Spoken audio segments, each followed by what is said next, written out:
Let the record show that the Vorrkai did not come to Earth expecting a fight. They came expecting a field trip. The Vorrkai were, by every measurable galactic standard, the most technologically sophisticated civilization in the known universe. Their containment division alone had a budget larger than the GDP of several small star systems. They had caged a sun-eater, an actual sun-eater, a creature the size of a moon that consumed stellar plasma for breakfast. They bottled it in a jar with a lid. They had kept a Raxian void beast, which exists partially in 4 dimensions simultaneously and communicates exclusively through localized gravitational distortion, sedated and catalogued for 43 years. 43. Their grand menagerie was the crown jewel of Vorrkai civilization, a monument to their dominance over all living things, and it had a gift shop. So when their long-range biological survey flagged a small, damp, oxygen-rich rock in the outer spiral of the Milky Way, the mission briefing was approximately 3 sentences long. Category 7 planet. Primitive but curious. Send a mid-level collection team. Commander Drex personally volunteered for the assignment, not because it was prestigious, but because he needed the vacation hours, and this was technically classified as a field excursion. His crew of 11 shared his enthusiasm, which is to say, they had none. They played cards the entire journey to Earth. Upon arrival, they identified 2 specimens worth cataloging.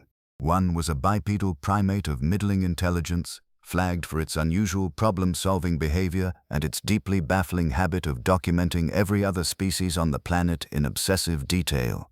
His name, according to his identification card, was Jake Okafor, wildlife biologist, Montana Department of Fish and Wildlife. He was, at the moment of abduction, crouched in tall grass photographing a badger. The other specimen was the badger. Drex signed off on both collection orders with a yawn, handed his coffee to a junior officer, and told the extraction team to be back before dinner. It was, without question, the single most catastrophic administrative decision in Vorrkai history. Jake Okafor came back to consciousness the way most wildlife biologists do after an unexpected event in the field. Slowly, with mild confusion, and with an immediate instinct to assess the situation before doing anything stupid, he opened his eyes. Transparent walls on all 4 sides, smooth floor, climate-controlled, soft ambient lighting calibrated, he would later learn, to replicate the average illumination of an overcast Montana afternoon, because the Vorrkai were thorough if nothing else. There was a small cot, a water dispenser that worked on a button press, and what appeared to be a nutrition block the color and approximate texture of a highway median. Jake sat up, looked around, took a slow breath. Then he gave a thumbs up to the 7-foot insectoid alien standing on the other side of the glass with a clipboard. The alien blinked all 4 of its eyes in rapid succession. This was not the reaction the intake manual had prepared it for. Within 20 minutes, Commander Drex himself had come down to observe the human specimen. Jake had, in that time, finished the water, attempted to eat a small corner of the nutrition block, decided against it, organized his pockets, and was now sitting cross-legged on the cot with the calm expression of a man waiting for a delayed bus. When Drex approached, Jake stood up, walked to the glass, and knocked twice. Then he pointed at the steaming canister in Drex's 4-fingered hand and mimed drinking. "Is that coffee?" Jake said, "because I would genuinely love a coffee right now." Drex turned to his head researcher, a twitchy, narrow-limbed alien named Provi, and said in Vorrkai, "It is attempting to establish a resource exchange social bond. Fascinating. Note that it appears entirely unafraid." Provi noted it. What neither of them noted, because they were too busy being fascinated by Jake, was that Jake was not unafraid. Jake was operating on a very specific kind of calm that only comes from years of field work. The kind of calm that meant, I cannot control this situation yet, so I will observe until I can. What Jake was observing, specifically, was the enclosure 12 feet to his left. It was triple-walled, reinforced, humming faintly with what looked like an active electrical deterrent grid. And inside it, curled in the corner with its eyes open and its jaw set in an expression that could only be described as preemptive grievance, was a honey badger. Jake recognized it immediately, not the exact individual, just the species, just the specific category of problem. He turned back to Drex. He kept his face very neutral. He put his hands in his pockets. "Hey," Jake said quietly, in the direction of the adjacent enclosure. "Hey, buddy, just easy, okay? Let's just both be cool for like 5 minutes."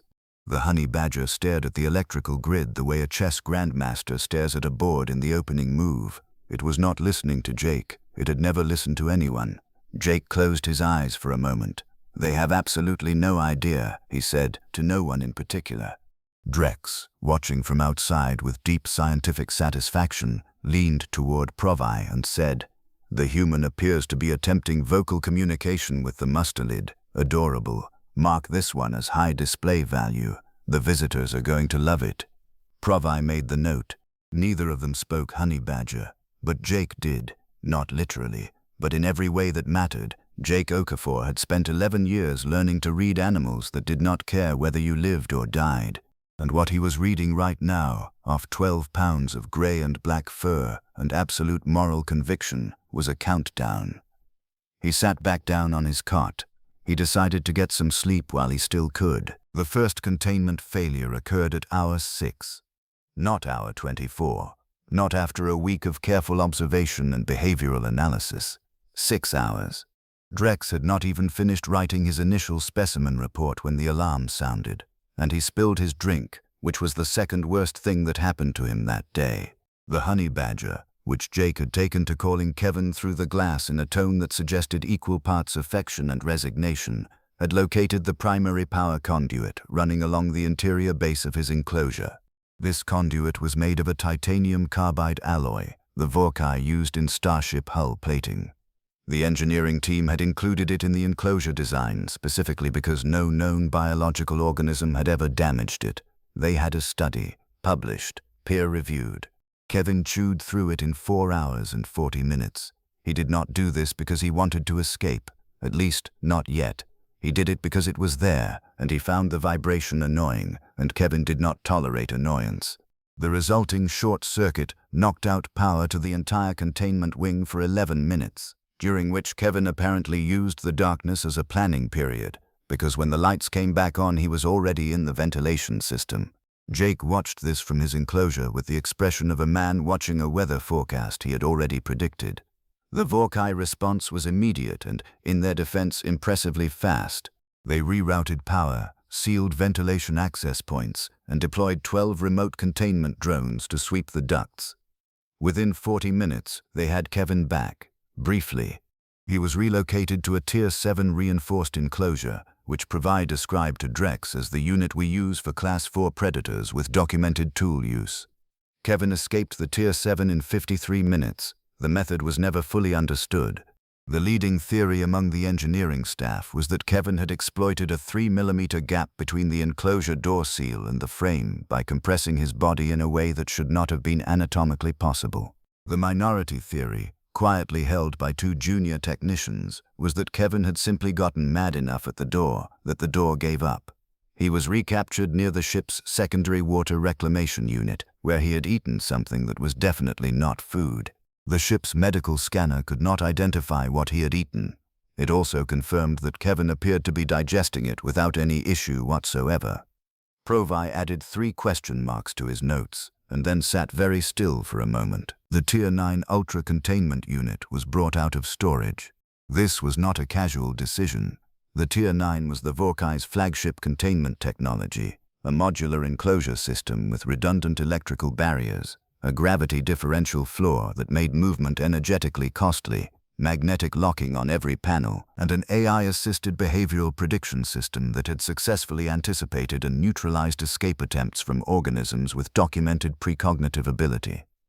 The manual described it as, and this is a direct translation, inescapable by any known life form in catalogued existence. They put Kevin in it at hour 9. He was out by hour 10.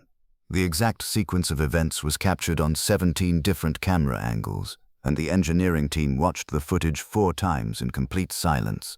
What they observed was Kevin spending approximately 6 minutes investigating the enclosure in a methodical, almost professional manner.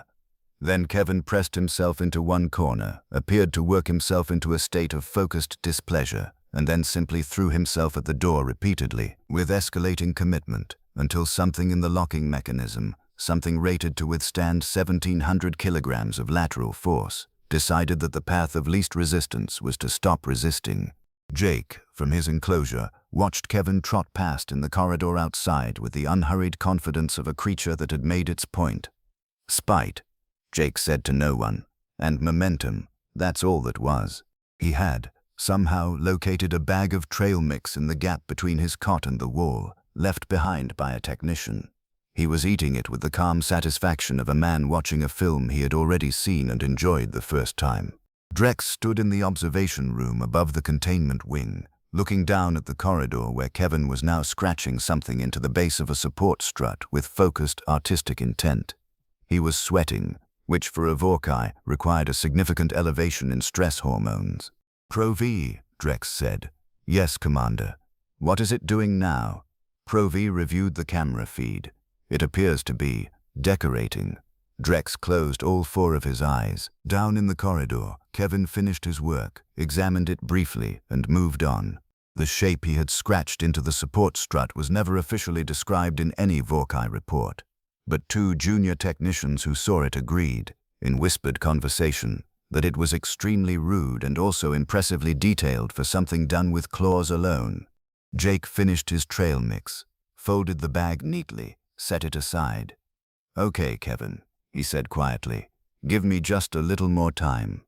He was already working on a plan. At hour 14, Jake Okafor requested a formal meeting with the commander of the vessel. He made this request by knocking on the glass of his enclosure in a calm, rhythmic pattern until a technician came over, and then miming, with remarkable clarity for a man working without props, a person of authority sitting across a table from another person of authority, having a very serious and productive conversation.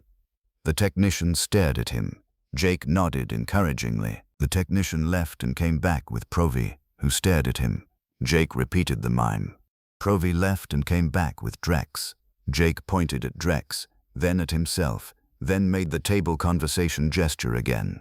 Drex, who had spent the last 8 hours dealing with Kevin and had lost what scientists might call his threshold for novelty, agreed, partly out of curiosity, mostly because his ship now had 11 separate active damage reports, and the AI behavioral predictor had locked itself in a diagnostic loop after Kevin walked through its sensor field, and it simply could not reconcile what it was observing with anything in its database.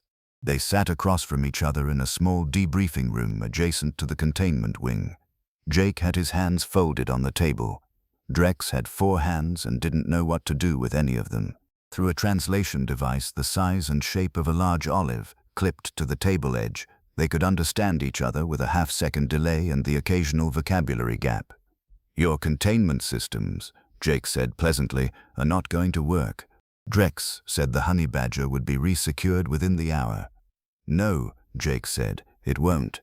Drex explained, at some length, the engineering specifications of the Tier 9 unit, the materials science behind the locking mechanism, and the AI prediction system's theoretical containment rate of 99.997% across all tested species.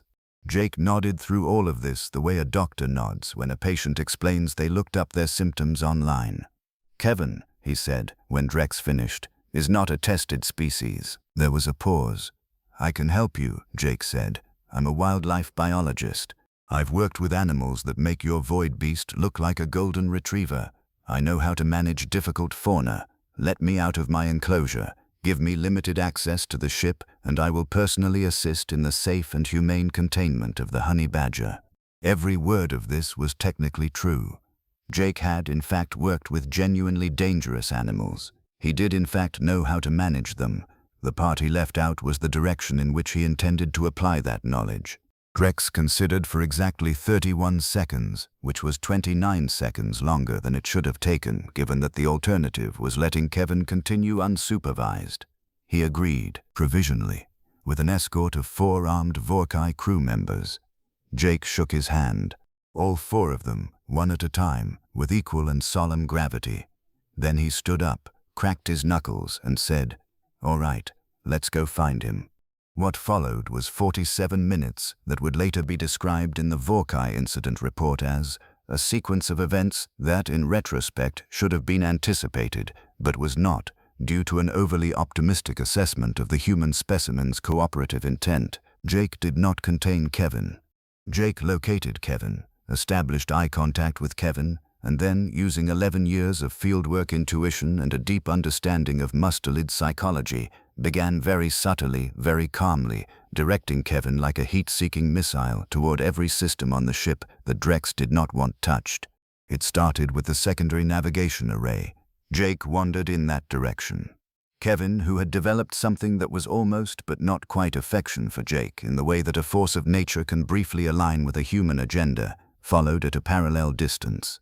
Jake paused near the array housing, looked at it, looked at Kevin, looked away. Kevin destroyed it in 4 minutes. He did not know it was a navigation array. He knew it had a panel that vibrated at a frequency he found personally offensive. The 4-armed escort scrambled to intercept. Jake helped, enthusiastically, in completely the wrong direction. Then it was the coolant regulation manifold on Deck 3. Then the backup communications relay. Then, in what Jake would later privately consider his masterpiece, the primary power coupling for the warp drive inhibitor field, which Kevin accessed through a maintenance hatch that Jake happened to stand next to for 15 seconds while explaining to his escort, in great detail, a completely unrelated anecdote about wolverines. All the while, Jake narrated, quietly, calmly, in the unhurried observational tone of a nature documentary presenter. "Notice how the subject moves with total directional confidence," Jake murmured, following Kevin down a corridor on Deck 4, while his escort argued into their communicators. "No hesitation, no second guessing. Remarkable commitment to the objective, whatever the objective is." Drex, monitoring from the bridge, watched his ship's damage report grow in real time like a very upsetting garden. He dispatched more crew. He sealed more corridors. He issued 3 separate all-hands alerts in 47 minutes. He lost 1 antenna to a door that closed faster than expected, and which he would prefer not to discuss. At the 47-minute mark, Jake rounded a corner on Deck 2 and found Kevin sitting in the middle of the corridor, apparently satisfied. Kevin looked at Jake. Jake looked at Kevin. Some kind of agreement passed between them that required no translation device. Jake picked Kevin up.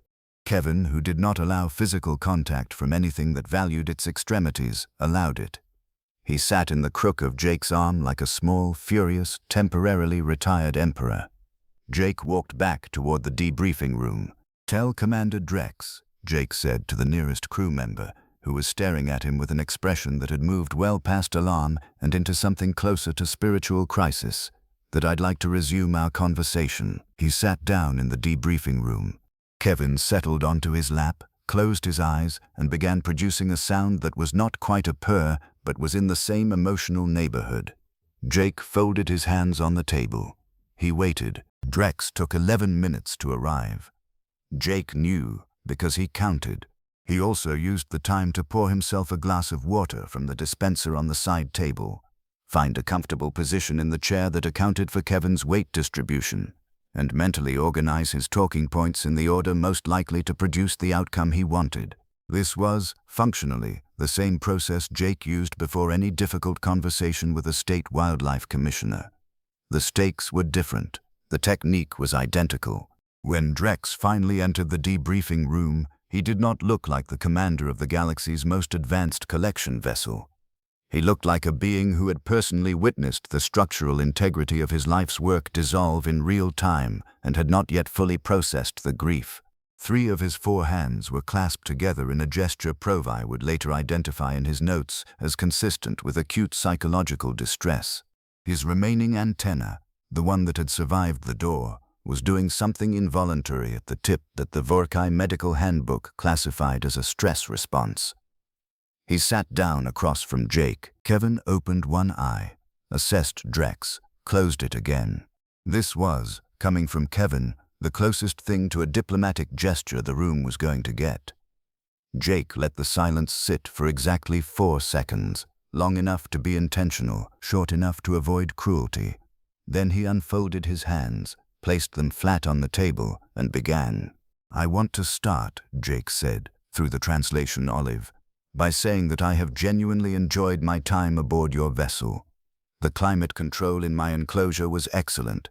The lighting was thoughtful, and whatever your engineers used for the floor material in the containment wing, it has a really satisfying acoustic quality when you walk on it. Compliments all around. Drex stared at him. With that said, Jake continued, here is what is going to happen. He leaned forward slightly, not aggressively, just enough to indicate that what was coming was not a suggestion. You are going to set a course for Earth. You are going to return both myself and my associate here. He paused to glance down at Kevin, who had not moved, to the exact coordinates from which we were collected. You are going to delete Earth from whatever catalog, registry, menagerie index, or collection wish list you currently have it on. You are going to exit our solar system, and you are never, under any circumstances, going to come back. He leaned back. Those are the terms. The room was very quiet.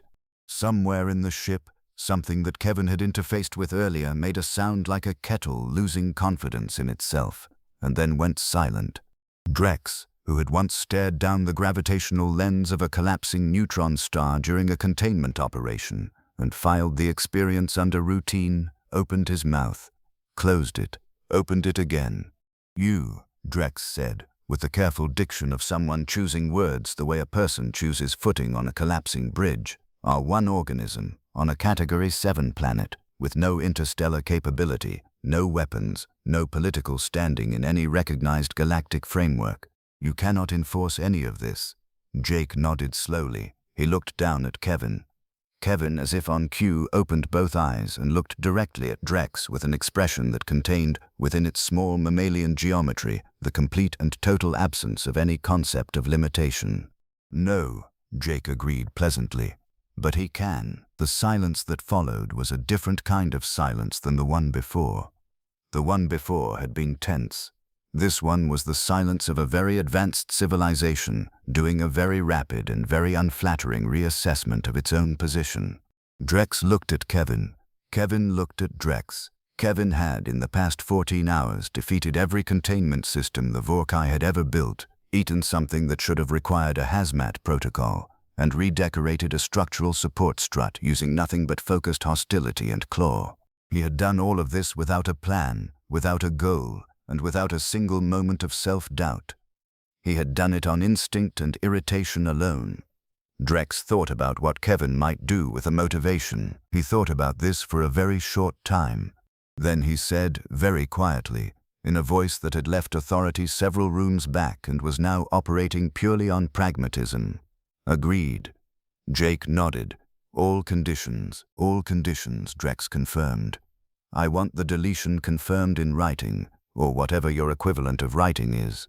Whatever format your bureaucracy runs on." Drex looked at Provi, who was standing in the doorway with his notepad in one hand and the expression of someone who had just watched a significant historical event occur and was not sure whether to document it or simply go lie down. "Give him the form," Drex said. Provi gave him the form. Jake reviewed it, suggested one amendment to the phrasing of the Solar System Exclusion Clause, which Provi made without comment. Then Jake signed it, or made the nearest gesture the translation system could interpret as a signature, and slid it back across the table. Behind him, through the debriefing room's observation port, 11 Vorrkai crew members stood in a loose cluster in the corridor, watching, not monitoring. Watching, the way you watch something that has fundamentally rearranged your understanding of how the universe is organized. The galaxy's most sophisticated collection civilization. 11 crew members. One ship rated for deep space operations across 14 star systems. Defeated, comprehensively, unconditionally, by one underpaid wildlife biologist from Montana and a 12-pound mammal with, at best, a passing relationship with the concept of consequences. Kevin closed his eyes again. Jake finished his water. "Great meeting," he said. "Really productive." The return journey took 6 hours. Jake spent most of it in his enclosure, which the Vorrkai had quietly stopped locking after the 3rd hour, because the gesture had started to feel optimistic in a way that nobody on the crew had the emotional energy to maintain. Kevin spent it in the ventilation system, which everyone had also quietly stopped responding to, because he was not breaking anything and sometimes you just had to let a situation be what it was. At one point, Provi slid a tray of food through the enclosure hatch. Real food, not the nutrition block. Something warm, protein-based and apparently sourced from the ship's crew provisions.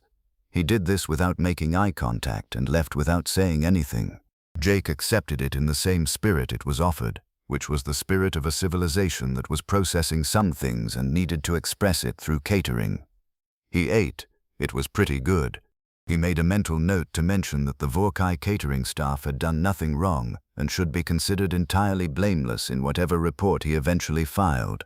Then he reconsidered whether he was actually going to file a report and decided, provisionally, yes, but with significant editorial discretion regarding the parts that would require him to explain how he had held an alien starship hostage using a badger. When the ship re-entered Earth's atmosphere, descending in a tight, silent arc over the northern Rockies at 3 in the morning, it did so without lights. This was not stealth protocol, this was embarrassment. The Vorrkai, as a civilization, were not ready to have this particular geographic region associated with this particular mission in any recoverable way. The extraction hatch opened.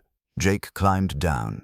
Kevin dropped from the hatch independently, landed without incident, shook himself once, and walked directly into the tree line without looking back. No farewell, no acknowledgement. Kevin did not do epilogues. Jake stood in a field in Montana at 3 in the morning under a sky that was enormous and dark and full of stars that now meant something slightly different than they had 48 hours ago. He listened to the ship ascend behind him. Silent, fast, gone. He looked up for a moment. Then he put his hands in his pockets and started walking toward the road. The incident report took him 4 days to write, partly because the forms were not designed for what had happened, and partly because Jake spent a meaningful portion of those 4 days staring at his laptop with the expression of a man deciding how much truth serves any practical purpose. In the end, he filed a standard wildlife interaction report, listed the location, listed the species encountered, and in the field marked collaborating personnel, wrote Kevin, field associate, unaffiliated. In the notes section he wrote, subject demonstrated exceptional containment resistance and field adaptability. Recommend continued monitoring of species. Do not attempt capture. He submitted it on a Thursday. It was processed, stamped, and filed in a regional database where it would not be read by anyone for approximately 6 years, at which point a graduate student doing a survey of unusual field reports would find it, read it twice, and add it to a folder labeled unclear but interesting. Nobody believed Jake's story. This was not surprising, and Jake had not expected otherwise. He told it once, at a staff barbecue in late August, in the flat, unhurried tone he used for everything, and the assembled wildlife staff of the Montana region listened with the polite attention of people who had collectively decided their colleague had been alone in the field too long and needed a vacation. The one exception was a junior ranger named Tobias Webb, 26 years old, 8 months on the job, who had once spent 4 hours trying to relocate a honey badger from a campsite drainage system and had come away from the experience a changed man in ways he could not fully articulate. Tobias listened to Jake's entire account without interrupting. When Jake finished, Tobias looked at the middle distance for a moment with the eyes of someone integrating new information into an existing framework. Then he nodded slowly and said, "Yeah, that tracks." Jake pointed at him. "That's all I needed." Across the galaxy, at a distance of approximately 412 light-years, the Vorrkai Grand Menagerie catalog was updated on a quiet Tuesday morning by a data clerk named Foss, who had not been on the mission and was simply processing the reclassification form that had come down from Commander Drex's office. The entry for Earth, Sol System, Milky Way Outer Spiral, was pulled from Category 7, primitive but curious, and reassigned, by direct executive order, to a classification that had only been used twice before in the menagerie's 400-year history. Category Omega, Do Not Approach. The notes field, which Drex had filled out himself and which Foss read once, carefully, before deciding that some paperwork was above his pay grade, contained 2 lines. The first line read, Dominant fauna demonstrates unlimited containment resistance, threat level incalculable. The second line read, the small gray one in particular, do not engage under any circumstances. Do not make eye contact. Do not think about it too hard. Foss stamped the form, filed it in the restricted access archive, and went to get lunch. Kevin, 12 pounds of grey and black fur and pure unreasonable persistence was back in his drainage ditch by Friday. He had not reflected on the experience. He had not drawn conclusions or integrated lessons. He had simply returned to his ditch, which was his, and resumed the project of existing with maximum commitment and zero negotiation. The universe carried on around him, enormous and ancient and full of civilizations that had crossed light years and split atoms and catalogued the living contents of entire star systems. None of them came back to Montana. They had done the math. It did not work out in their favor.